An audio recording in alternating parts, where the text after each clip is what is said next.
Yes, it's Saturday and it means it's a free day. Kaya it's bonding time.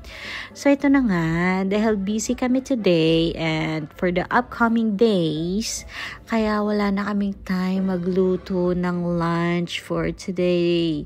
Kaya dito na lang kami muna kumain sa teppanyaki. So ayan guys, so nakikita mo nyo ang daming foods. Kaya no diet for today's video muna tayo. Yung ilang linggo kong pinaghirapan na pagpapayat at pumayat ng 1 kilo lang.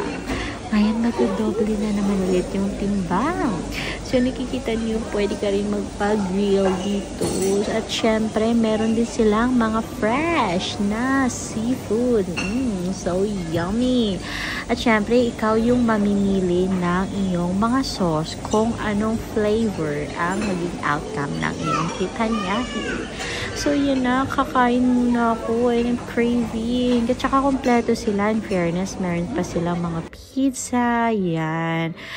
At syempre, may mga desserts din as you see kanina, kaya eating time!